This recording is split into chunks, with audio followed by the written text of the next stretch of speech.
Estamos em Campina Grande com o presidente do Instituto Histórico de Campina Grande, doutor e historiador Vanderlei de Brito.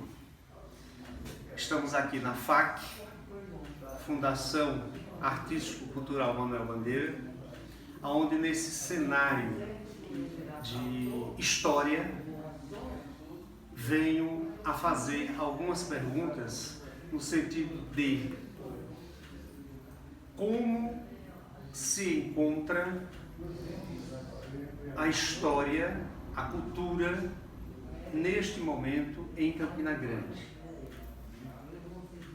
A cultura em Campina Grande ela anda trôpega, né? Desde a sua efervescência enorme, desde a década de 70, se estendeu pela década de 80. De lá para cá a gente vem percebendo que ela vem definhando aqui em Campina Grande, e em virtude até dessas novas culturas de massa que vai absorvendo essas novas gerações.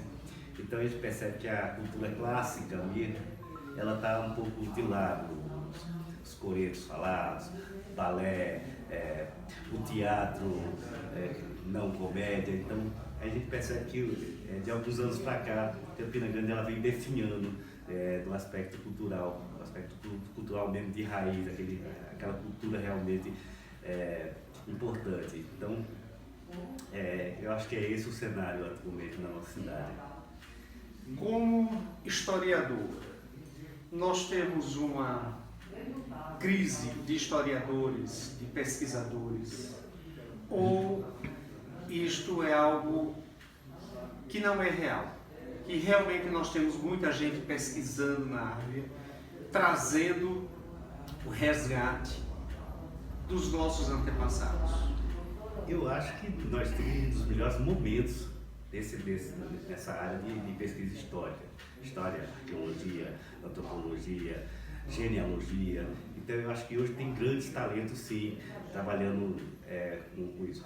Há a dificuldade sim de divulgar, de publicar, isso aí sempre houve, né? Cultura, arte, história, sempre teve dificuldades de patrocínio, de condições de funcionamento.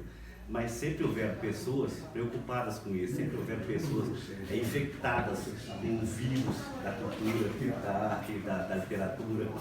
Então, eu acho que nesse aspecto, sim, nós estamos com uma boa geração de bons historiadores, de bons pesquisadores aqui em Campina Grande. Quanto ao acervo histórico de Campina Grande, no sentido de bens tombados, de monumentos, como se encontra a realidade hoje em Campina Grande? Olha, o IFAEP, criado em 1970, ele sempre esqueceu um pouquinho Campina Grande. O primeiro tombamento que nós tivemos aqui já foi em 2001, mesmo assim um tombamento meio mais político do que exatamente voltado para a preservação. E dali por diante surgiram outros tombamentos que foram acontecendo, mas a maior parte dos tombamentos aqui são temáticos, são áreas tombadas em Campina Grande, que fica até difícil definir na hora de você defender um determinado patrimônio, se ele está tombado ou se ele não está, porque ele está inserido em uma área, mas ele não é especificado como tal, né? Como recentemente nós tivemos uma demolição ali na rua Vital Temeiro, e houve essa dificuldade. Ele não era um monumento tombado, ele era um monumento numa área tombada. Então eu acho que falta um pouquinho isso.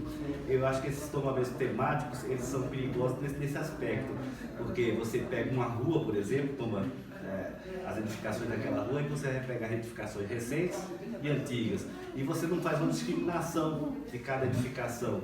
O IFAEP não tem isso aí. Então, quando chega alguém que compra o imóvel e quer demolir, então não tem uma justificativa. A única justificativa é porque está numa área de tombamento e não veio o valor histórico, o valor arquitetônico daquela edificação. Então eu acho que a Campina Grande está muito a dever também em relação a tombamentos. Com a morte do George Floyd nos Estados Unidos, surgiu uma onda de derrubar de estátuas e monumentos a abordando o racismo. Ontem mesmo, notícias de que a própria NASA vai avaliar nomes de planetas por causa de registros de nomes que possam vincular a certos alguns pontos de discriminação.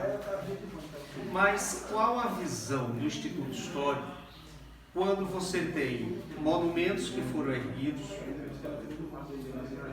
e que contam uma história e que, por causa de movimentos desta natureza, esses monumentos desaparecem? A história desaparece. Qual é a visão do Instituto Histórico para atos dessa natureza? Porque você derruba estátuas que contam a história, você derruba espaços e monumentos que contam a história. E como fica esse vazio da história? Eu acho que esse vazio ele acaba contando outra história, né? Porque em questões de estátuas, por exemplo, né, existe também a questão dos roubos, né? Porque a estátua, como ela tem o seu valor, né? Hoje não tem mais a estátua de Félix Araújo, na Praça de Félix Araújo, não tem mais a estátua de José Américo, na Praça do José Américo. Então essas estátuas desapareceram, às vezes por conta de uma reforma, às vezes por conta de roubo mesmo, tem esses danos. E coisas assim, como por exemplo, nós tínhamos aqui um monumento ao escravo desconhecido, que ficava ali na rua 13 de Maio, foi feito na época do prefeito Pedro Figueiredo, que também desapareceu. Tínhamos um monumento a Epitácio Pessoa, que ficava ali no meio da Marcel Pinheiro, também esse monumento desapareceu. Tivemos trocas de estátua, como se uma pessoa viesse prevalecer sobre a outra, ou seja, a Praça da Bandeira nós tínhamos uma estátua a José Américo de Almeida.